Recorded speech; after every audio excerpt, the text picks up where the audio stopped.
Հայաստանի Հանրապետության կրթության, գիտության, մշակույթի և սպորտի նախարարությունը և երեխաների հատուկ ստեղծագործական կենտրոն ՊՕԱԿ-ը ներկայացնում են։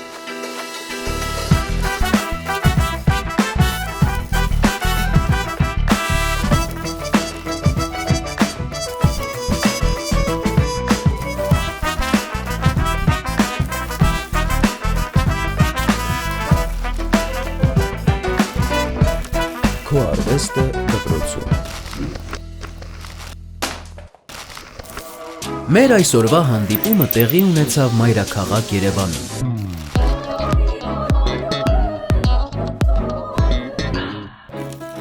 Օրվա հյուրը Մնջախաղի թատրոնի դերասանուհի, ռեժիսոր Մերի Կիրակոսյանն է։ Մերի Կիրակոսյան, Մնջախաղի թատրոնի դերասանուհի, ռեժիսոր։ Ծնվել է 1982 թվականին Երևանում։ 1999-ից 2003 թվականներին սովորել է Երևանի Հյուսիսային համալսարանում, ժուռնալիստիկայի ֆակուլտետում։ 2011 թվականին ավարտել է Երևանի Մնջախաղի թատրոնին կից ստուդիան, Յուրա Կոստանյանի լաբորատորիան։ 2006-ից 2012 թվականներին աշխատել է Մենք մեդիա ընկերությունում որպես գլխավոր խմբագիր և տնօրենի օգնական։ 2011 թվականից Երևանի Մնջախաղի պետական թատրոնի դերասան է։ 2013-ից 2015 թվականներին ղեկավարել է նույն թատրոնին կից ստուդիան։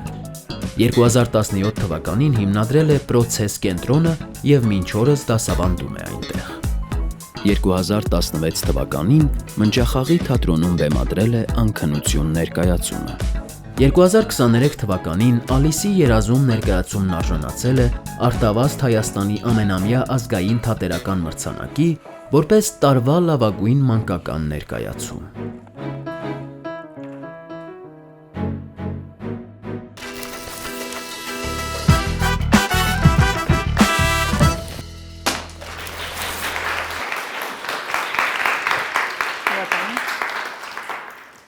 Բարև ձեզ, շատ ուրախ եմ այսօր այստեղ գտնվել։ Ես Մերի Կիրակոսյանն եմ, դերասանուհի, ռեժիսոր։ Մի փոքր իմ մասին պատմեմ, հետո արդեն մասնագիտության մասին։ Ես առաջին մասնագիտությամբ լրագրող էի և տարիներ առաջ իմ համար հանգիստ այդպես մշակութային ամսագրում աշխատում էի, մինչև որ մի օր ընկերուհիներիցս մեկը առաջարկեց, որ իր հետ գնամ Մնջախաղի թատրոնի ստուդիա։ Ասացի լավ, գնանք փորձենք։ Գնացինք և հենց առաջին դասից մի հատ այսպես բան եղավ իմ մոտ։ Ես հասկացա, որ երկար տարիներ հենց սա էի փնտրում, որովհետև դրանից առաջ պարով էի զբաղվել, տարբեր բաներով էի զբաղվել, բայց ոչ մի մասնագիտության մեջ այդ զգացողությունը չէի ունեցել, որ հիմա ես ճիշտ տեղում եմ։ Ու այդպես սկսեցի հաճախել Մնջախաղի ստուդիա։ 2 ամիս հաճախելուց հետո Մնջախաղի թատրոնի գեղարվեստական ղեկավար Ժիրայր Դադասյանը մոտեցավ ինձ և առաջարկեց ընդգրկել ինձ ներկայացումներից մեկում։ Ես այնքան երջանիկ էի այդ օրը, չեք պատկերացնի։ Անձրև էր գալիս, շատ ուժեղ, ինձ չէր հետաքրքրում այդ անձրևը, դուրս է եկել ու անձրևի տակով սենց վազում էի, որ հասնեմ մամայիս ու պատմեմ իմ երջանկության մասին։ Այդպես ընդգրկվեցի թատրոն և արդեն 16 տարի է խաղում եմ Մնջախաղի թատրոնում ու նաև բեմադրում եմ արդեն մոտավորապես 10 տարի։ Այսքանը որպես նախաբան։ Ինչի է կարևոր, ինչի այս նախաբանը հենց պատմեցի ձեզ։ Ինչով է կարևոր առհասարակ մասնագիտության ընտրությունը, այդ որ ասեցի այսպես եղավ։ Մարդիկ կան, որոնք իրենց ամբողջ կյանքի ընթացքում ինչ-որ մասնագիտությամբ են զբաղվում, բայց այդպես էլ չեն հասկանում, որ այդ մասնագիտությունը իրենցը չի։ Նույնիսկ կարող է իրենց թվալ, որ իրանք նույնիսկ սիրում են այդ մասնագիտությունը։ Բայց հերիք է հայտնվեն ճիշտ տեղում և հասկանում են՝ մի րոպե, չէ, ախր սա էր իմը։ Դա իհարկե բախտավորություն է և բոլորիս ընձեռնված չի այդ հաճույքը, այսպես ասած, ապրել և գտնել մեր իսկ մասնագիտությունը։ Ես այդ երջանիկներից մեկն եմ, որ կարողացել եմ գտնել մասնագիտություն, որը նաև սիրով եմ աշխատում, այսպես ասած։ Պետք է մենք հնարավորինս շատ մասնագիտությունների մոտենանք, ուսումնասիրենք, որպեսզի գտնենք մերը եւ այդ դա տեղի ունենա։ Ու քանի որ դուք պատանիներ եք եւ դեռ շատ ժամանակ ունեք ընտրելու, հիմա եկեք մի փոքր մնջախաղի մասին խոսենք։ Չգիտեմ, ծանոթ եք մնջախաղի թատրոնին, թե ոչ, գուցե լսել եք, հա, Երևանում կա Երևանի մնջախաղի պետական թատրոն։ Մնջախաղը թատերական ժանր է, որտեղ չի օգտագործվում խոսք։ Եկեք բառը ստուգաբանենք նախ։ Մնջախաղ, մունջ, խաղ։ Մունջը գիտեք վստահաբար նշանակում է լուր, խաղը խաղ։ Մնջախաղի ժամանակ, մնջախաղի ներկայացումների ժամանակ դերասանը պատմությունը պատմում է մարմնի, իր մարմնի եւ դիմախաղի կամ միմիկայի միջոցով։ Եթե սովորական դրամատիկ թատրոնում դերասանի գործիքը, այսպես ասած, խոսքն է, այսինքն մենք գնում ենք, լսում ենք այդ խոսքը եւ հասկանում ենք պատմությունը, մնջախաղի թատրոնում խոսք չկա ընդհանրապես։ Հետևում ենք գործողություններին, շարժումներին, դիմախաղին եւ նորից պատմությունը հասկանում ենք։ Ինչով է առանձնահատուկ այս ժանրը։ Ի տարբերություն խոսքով թատրոններին, ցանկացած երկրում գործող խոսքող թատրոն ներկայացնում է իր երկրի լեզուն, չէ՞։ Օրինակ Հայաստանի թատրոնների գերակշիռ մեծամասնությունը հայերեն լեզվով են ներկայացումներ ներկայացնում։ Ասենք Ուզբեկստանի թատրոնը ուզբեկերեն, Գերմանիայում գերմաներեն, ըստ այդմ։ Մնջախաղի լեզուն համամարտկային է, որովհետև կապ ունի մարմնի լեզվի հետ։ Մարմնի լեզուն համամարտկային երևույթ է։ Օրինակ բերեմ։ Տեսեք, եթե օրինակ ես գնամ, ինչ երկիր ասեմ, Կամբոջա, հա, կամ ինչ-որ մի հատ աֆրիկական երկիր, ու այնտեղ ուզենամ խոսել ինչ-որ մեկի հետ, ու ենթադրենք ես չգիտեմ այդ աֆրիկական երկրի լեզուն կամ Կամբոջայի լեզուն եւ փորձեմ հայերենով հաղորդակցվել ինչ-որ մեկի հետ։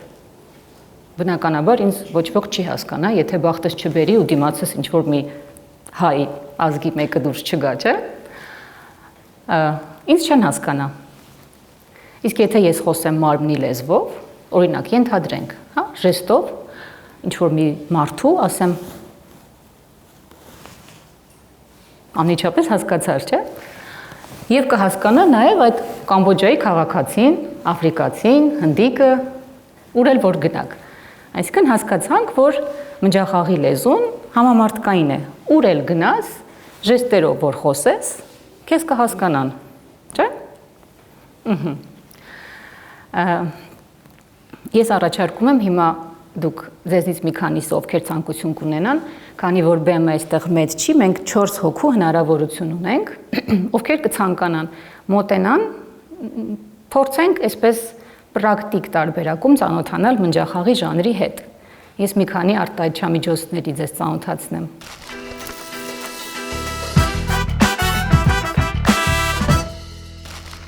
Տեսեք, հիմա փորձելու ենք, ուրեմն երբ որ մնջախաղի մասին խոսում ենք, ովքեր որ գոնե մի փոքրիկ պատկերացում ունեն մնջախաղի մասին, միշտ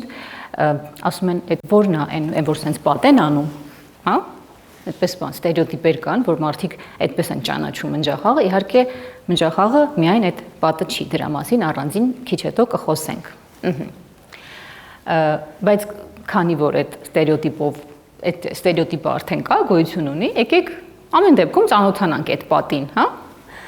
Տեսեք ինչ ենք անում, ուրեմն մի փոքր այստեղ, հա, խնդրում եմ որ տեսնեք ինձ։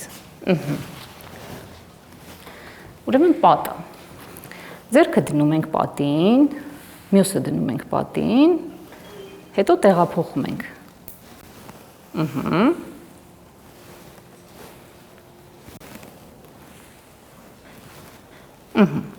Փորձում եք, ես հիմա նայում եմ ձեզ։ Փորձեք, ապրեք։ Ահա։ Ապրեք։ Ահա։ Հիմա այսպեսի մի էքսպերիմենտ ենք անելու, այստեղ պատեր կան, իրական պատեր, փորձում ենք մոտենալ այդ պատերին եւ մի հատ ձեռքերը հպել։ Հա, մոտեցեք, այն կողմում էլ կարող եք մոտենալ։ Մի հատ այդ նույն շարժումը, այսպես վերև ներքև, իրական պատի վրա փորձում ենք եւ վերադառնում ենք մեր տեղերը։ Խնդրեմ։ Հիմա փորձում ենք նորից անել եւ ասում ենք. Ինչ զգացիք պատի մոտ, հա, ինչպիսին էր պատը, ինչ հատկություններ ուներ։ Պինդ, այո, պինդ։ Անշարժ։ Սառը, ապրեք, անշարժ։ Հարթ, ապրեք։ Այո, ես հենց դա էի ուզում լսեի, պատը հարթ էր, սառներ, պինդ էր, չէ, հիմնական բաները։ Հիմա որպեսզի մենք արդեն պատը չեղած վիճակով անենք այդ գործողությունը, մեզ պետք է հաշվի առնել պատի հատկությունները, որպեսզի հանդիսատեսը նայելով հասկանա, որ ես իսկապես այստեղ պատի հետ գործ ունեմ, չէ՞ որ ես չունեմ այդ պատը։ Որպեսզի հանդիսատեսը հավատա, որ ես պատի հետ գործ ունեմ, ես պետք է հաշվի առնեմ պատի հատկությունները։ Իսկ պատը հարթ էր, պինդ էր եւ սառներ։ Սառը կարող ենք թողել մի կողմ, հարթ լինելու համար հիմա տեսեք, որ ձեռքերը դնում ենք, հաշվի ենք առնում այդ հարթությունը, չէ՞ որ երբ որ պատի մոտ անում ենք, մենք ձեռքով sense չէինք անում, չէ՞, որովհետև կստացվի, որ ձեռքս մտավ պատի մեջ, չէ՞, եթե հատկությունը հաշվի չառնեմ, ձեռքս պատի մեջ մտնել չի կարող, որովհետև պատը պինդ է։ Հաշվի առանք ուրեմն պատի հատկությունը, որ հարթ էր պատը եւ պինդ էր։ Իսկ սառնությունը ուղղակի հիշելու համար, հիմա մեր մատերը հիշում են այդ պատը։ Եվ երբ որ հիշում են, մենք ավելի հեշտ ենք վերարտադրում, հա, զգացողությունը գալիս է մարմնի մեջ։ Փորձենք մի հատ տեսնենք։ Տես հիմա քո բութ մատը պատի մեջ է մտել։ Որպեսզի չմտնի, պետք է հարթացնենք։ Ապրես։ Հիմա շարունակի։ Կպի պատին։ Ահա։ Այո, դու էլ փորձիր։ Ահա, այ քո բութ մատն էլ մտավ պատի մեջ։ Տեսնեմ։ Ահա, տեսնեմ։ Այո։ Ահա, ապրեք։ Լավ, եկեք անցնենք հաջորդ արտահայտչամիջոցին, ես հետո կարող եք այդպես ձեր համար տանը կամ դասարանում փորձել, հա։ Կան ձեր մեջ երեխեք, որ կուզեն իրենք էլ մասնակցել, հա, փոխվենք, հա։ Դուք իջեք, ձեր շնորհակալություն։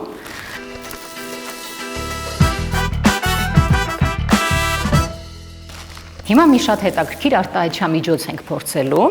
Արտահայտչամիջոց բառը ինձ թվում է հասկանում եք, չէ՞, ինչ է արտահայտիչ, արտահայտող միջոց, հա։ Նայեք, մի բան եմ ուզում ասել, իհարկե սրանք կոչվում են ստիլիզացված շարժումներ։ Մենք իրականում, եթե պատի հետ առնչություն ունենանք, մենք այսպես ձևերով բաներ չենք անելու, չէ՞, պարանը sense չենք քաշելու, չէ՞։ Բայց քանի որ սա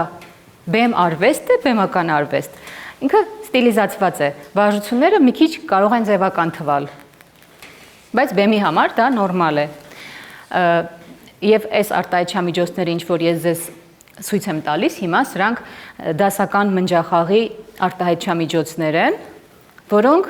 հիմա մնջախաղի թատրոնում գրեթե չեն կիրառվում, բայց մենք անպայման մեր կրթական ծրագրերում պարտադիր ներառում ենք այս արտահայտչամիջոցները, որովհետև սրանք կարծես դասական մնջախաղի օրինակներ են, որոնք պետք է սովորել, միգուցե հետո չկիրառել, բայց իմանալ, հա։ Եվ հետաքրքիր են կարծում եմ, չէ՞, կարելի է սովորել։ Հիմա հաջորդը շատ ավելի հետաքրքիր արտահայտչամիջոց է, կոչվում է նետաձիգ։ Այստեղ փորձելու ենք մենք նաև շնչառություն կիրառել։ Իհարկե, երբ որ սա այս արտահայտչամիջոցը մենք բեմում անենք, շնչառությունը չենք կիրառելու, սովորական անելու ենք, բայց շնչառությունը օգնում է կենտրոնանալ, օգնում է ճիշտ ռիթմով աշխատել, դրա համար հիմա կիրառելու ենք շնչառություն։ Գնացինք, եկեք ես մի փոքր այսպես առաջ կանգնեմ։ Գնացինք ուրեմն։ Շունչ ենք քաշում, մի հատ։ Եվ տեղափոխվում ենք ձախ ոտքի վրա, հա, այստեղ ստուգում ենք մի հատ։ Ծանրություն կա այս ոտքի վրա, թե չկա։ Ֆիքսեցինք, որ չկա։ Շունչ։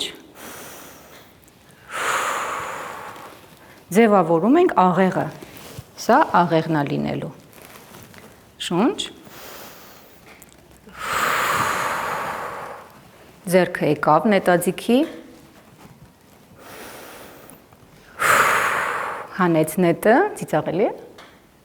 Հա։ Նետը հանել է։ Բերեց, գցեց, ստուգեց մի հատ։ Ձգեց։ Շունչ նորից։ Նայեց, թե ում պետք է կրակի, որ ոտ չկրակի անիմաստ։ Եվ շունչ,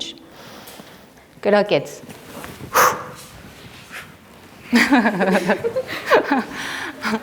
Տեսեք, ինչով է հետաքրքիր է արտահայտչամիջոցը։ Միաժամանակ 3 դեր ենք խաղում, հա, պատկերացրեցիք, չէ՞։ Եկեք դուք ասեք, ինչ դերեր էր։ Այ դու ասա։ Ես ինձ զգացի որպես այդ Նետաձիգ, նետաձիգ, ինչպես Հայկ Նահապետը, որ վերին խոցում է։ Ես ինձ ապրես։ Ահա, ես 3 դեր ասելով գիտեք ինչ նկատի ունեի,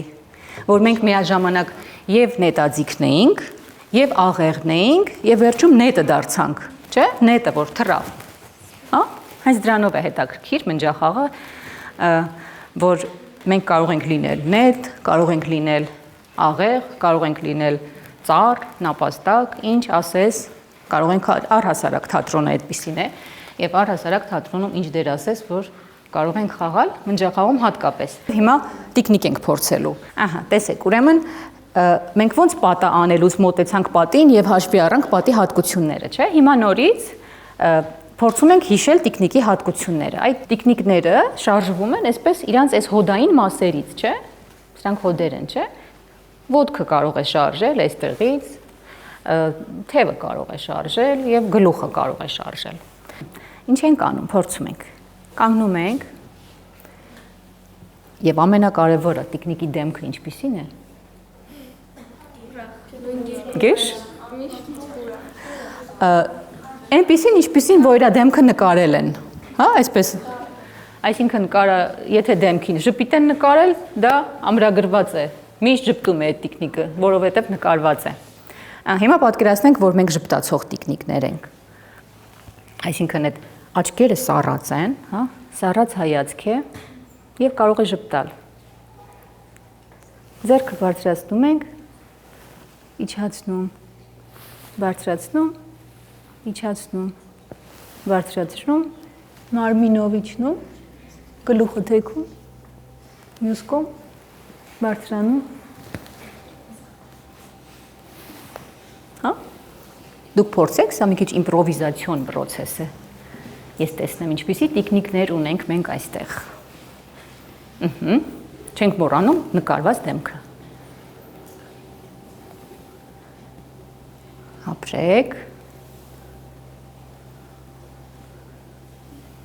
Ահա։ Բայց ինչու եք անդադ նույն ձեռքով անում։ Մյուս ձեռքով, հետո անպայման մարմնով այդպես իջնում է, չէ՞, տիկնիկը։ Այսպես էլ կարող է իջնել, նայեք, այսպես։ Փորձեք, հիշեք դուք, հիշեք ինչպիսի շարժումներ կարող է անել տիկնիկը։ Այսինքն դուք տիկնիկի հետ ինչ շարժումներ կարող եք անել։ Սպառվեց երևակայությունը, չեմ հավատում։ Եկեք այսպես անենք։ Արի, հիմա դու իմ տիկնիկն ես ու ես քեզ պետք է տանջեմ։ Ես կդնեմ այսպես, ես կխաղամ քո հետ, այնպես ինչպես ես եմ ուզում։ Ճռ։ Գլուխը այսպես եմ ուզում։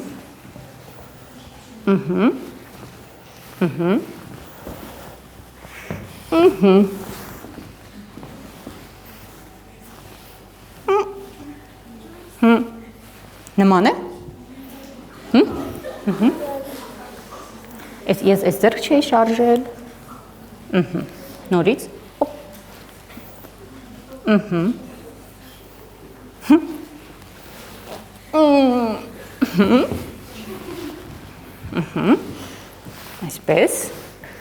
Այսպես, մենակ դեմքը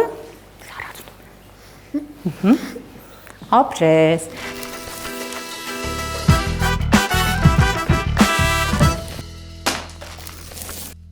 Իսկ ո՞րն է եղել ձեր ամենասիրելի դերը, որը դուք խաղացել եք։ Շատ բարդ էր փաստորեն այս հարցը, առաջին հայացքից պարզ թվացող հարց, բայց երևի որ կարող եմ իսկապես առանձնացնել, երևի հենց այդ դերը, որ առաջինը ստացա, դա գիրք ծաղկանց ներկայացման մեջ դեր է, իրականում ոչ գլխավոր դեր է, բայց քանի որ իմ առաջին դերն էր,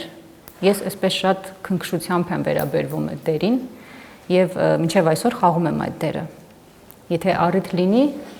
եկեք դիտեք ներկայացումը, կոչվում է Գիրք ծաղկանց։ Շնորհակալություն։ Բացի մնջախաղի ժամանակ մտնելու կերպարի մեջ եւ զգալու նրա զգացմունքները, այլ ինչի մեջ պետք է ուշադրություն դարձնենք կերպարը ճիշտ կատարելու համար։ Տեսեք, երբ որ մենք ստանում ենք ինչ-որ դեր, մենք պետք է անպայման ուսումնասիրենք այդ կերպարը։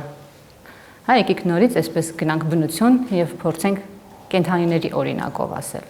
Ենթադրենք, մենք ստանում ենք դեր, որտեղ պետք է մարմնավորենք արծիվ։ Ինչ պետք է անենք։ Մենք պետք է արծվին ուսումնասիրենք ամբողջությամբ։ Անատոմիայից սկսած, ես ասում եմ պետք է, այնպես չի, որ մենք բոլորս դա անում ենք, բայց շատ ցանկալի է, որովհետև երբ մենք ուսումնասիրում ենք ամբողջությամբ, մենք կարողանում ենք ավելի հեշտ մարմնավորել այդ կերպարները, հա։ Եթե կենդանու մասին չի խոսքը,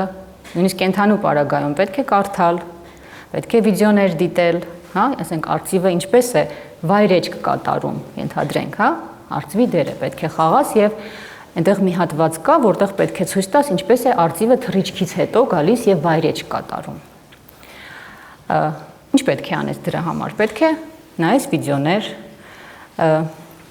պետք է հիշես ֆիզիկայից, եթե անցել եք աերոդինամիկայի օրենքը, որը թռիչքի ժամանակ կիրառում են թռչունները։ Այսինքն բավական այսպես կուլիսային, այսպես ասած, աշխատանք պետք է տանես ուսումնասիրելով, կարդալով, դիտելով եւ հետո արդեն մարմնավորելով։ Երբ որ այդ этаպներով անցնում ես, արդեն կարողանում ես այդպես ոնց որ կրել այդ կերպարը քո վրա։ Իսկ առհասարակ դերասանի համար շատ կարևոր է կարդալը։ Ուզում եմ հարցնել, մնջախաղում որևէ կերպար մարմնավորելիս ամեն անգամ ժեստերը նույնն է լինում, թե հնարավոր է որ տարբեր։ Դե իհարկե կախված է կերպարից։ Եթե մարդ կերպար ես մարմնավորում, կարող են ժեստերը կրկնվել, հա, օրինակ ենթադրենք թագուհի ես մարմնավորում եւ աղախին ես մարմնավորում։ Ժեստերը առաջին հայացքից կարող են կրկնվել, բայց թագուհին եւ աղախինը միանման չեն շարժվում որպես կանոն, չէ՞։ Այսինքն կարող է օրինակ թագուհին ասել դուրս արի այստեղից եւ աղախինն էլ ասի դուրս արի այստեղից, բայց դրանք կարող են բացարձակ տարբեր տպավորություն թողնել, չէ՞, որովհետեւ թագուհին է, թագուհի է, աղախինը աղախին է։ Թագուհին իր կերպարից ելնելով է ասում դուրս արի այստեղից, աղախինը իր կերպարից ելնելով։ Այսինքն ժեստը այո, որպես այդպեսին կարող է կրկնվել, բայց ժեստի նշանակությունը եւ կերպարի պատմությունը, կերպարի կենսագրությունը նույնը չի կարող լինել։ Ո՞րն է եղել ձեր խաղացած ամենադժվար դերը։ Իմ խաղացած դժվար դերը կոչվում էր, ներկայացումը կոչվում էր Գալաթեա, դա Պիգմալիոնի եւ Գալաթեայի պատմությունն է, եթե ծանոթ եք, պատմությունը նրա մասին է, որ քանդակագործը քանդակում է մի կնոջ քանդակ եւ սիրահարվում է։ Հետո դուք փնտրեք գտեք, հա, Պիգմալիոն եւ Գալաթեա, լեգենդ է։ Ամենադժվար դերը դա էր, որովհետև ես ներկայացման մեծ մասը որպես քանդակ անշարժ պետք է կանգնեի։ Իսկ բեմի լույսերի տակ այդպես անշարժ կանգնելը այդքան էլ հեշտ չէր, որովհետև լույսերից արցունք էր լցվում աչքերս եւ ես ինքնաբերաբար սկսում եմ այդպես արտասվել։ Ու չէի արտասվում, ուղղակի աչքերիս ռեակցիայից արցունքները սկսում էին հոսել աչքերիցս եւ ես այդպես կանգնած, այսպես արձանի դիրքով, այսպես կանգնած, այսպես մարմնագույն, այդպես ամբողջական տրիկոյով, կարծես մեր մարմին լիներ, հա, այսպես կանգնած, պատկերացրեք, արտասվում էի։ Ամենադժվարը երևի թե դա է եղել, որովհետև իսկապես շատ դժվար էր երկար կանգնել, շարժվելը ավելի հեշտ է։ Ձեր կարիերայի ընթացքում ինչպիսի բարդությունների եք հանդիպել։ Կարիերայի ընթացքում հիմնական բարդությունները արդեն որպես ռեժիսոր ավելի շատ, որպես դերասան չեմ կարող ասել այդպիսի լուրջ բարդությունների եմ հանդիպել, որպես առհասարակ ռեժիսորի աշխատանքը ավելի բարդ աշխատանք է եւ ավելի պատասխանատու, երբ որ ես միշտ ասում եմ, երբ որ որպես դերասան հանդես ես գալիս, ինչքան էլ որ խնդիրներ լինեն ներկայացումից առաջ, բեմ մտնելուն պես այդ խնդիրները հոդս են ցնդում, դու մոռանում ես դրանց մասին եւ ուղղակի խաղում ու վայելում ես։ Իսկ երբ որ որպես ռեժիսոր ես հանդես գալիս ներկայացման ընթացքում եւ հետեւում ես ներկայացմանը եւ վարում ես ներկայացումը, անկախ կախված նրանից թե ներկայացումը որքան է տևում, այսինքն ներկայացումը կարող է տևել 1 ժամ, 1.5 ժամ, այդ 1.5 ժամվա ընթացքում դու կարելի ասել այսպես ստրեսի մեջ ես, որտեղ անընդհատ դու սպասում ես, որ հանկարծ մի սխալ բան չլինի, հանկարծ այն իրը չընկնի տեղից, հանկարծ այդ աճպարարությունը չփչանա, հանկարծ այսպես անընդհատ, այսպես բավական ստրեսային աշխատանք է։ Երևի դա կնշեմ։ Եթե ասենք ֆիլմում ինչ-որ դրվագ չի ստացվում, նորից ու նորից է նկարում, իսկ բեմում, եթե ինչ-որ բան սխալ է գնում, ո՞նց եք հաղթահարում։ Այո, ֆիլմը այդ հնարավորությունը տալիս է նորից նկարել, թատրոնը կոչվում է այստեղ եւ հիմայի արվեստ։ Այսինքն այնինչ կատարվում է, այստեղ եւ հիմա է կատարվում եւ դու դա շտկելու հնարավորություն ուղղակի չունես։ Ուղղակի պետք է փորձել հնարավորինս պատշաճ դուրս գալ իրավիճակից, որ հանդիսատեսը չհասկանա, որ ինչ-որ բան սխալ է բեմի վրա։ Խնդիրը դա է, այսինքն ուրիշ տարբերակ երևի չեմ կարող նշել, որովհետև իրական հանդիսատեսը չգիտի, թե դու ինչ ես անում եւ որտեղ սխալ տեղի ունեցավ։ Եվ քո խնդիրն էլ դա է, որ դու ցույց չտաս, որ սխալ տեղի ունեցավ, այլ փորձես շարունակել ներկայացումը, որ ինչ-որ բան չընդհատվի եւ հնարավորինս չհասկանա հանդիսատեսը։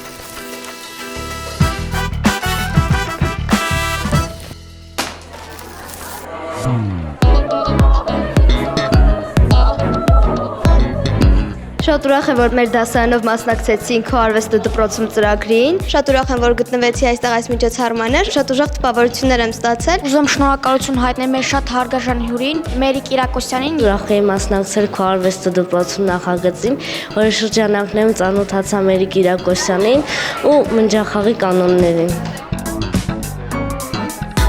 Ինձ շատ հաճելի էր, որովհետև Մերի Կիրակոսյանը շատ ջերմ մարդ էր եւ շատ լավ էր բացատրում ամեն ինչ։ Շատ լավ բացատրեց որն է մնջախաղը, շատ հաճելի էր ինձ, ուրախ էի մասնակցել։ Եվ ոչ միայն մնջախաղի, այլև ընդհանուր թատրոնի մասին ստացանք բավականին տեղեկություններ։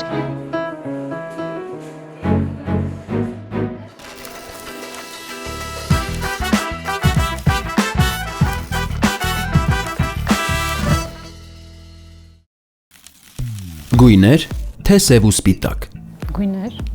Լուսաբաց, թե մայրամոտ։ լուսաբաց, Սուրճ, թե թեյ։ թեյ,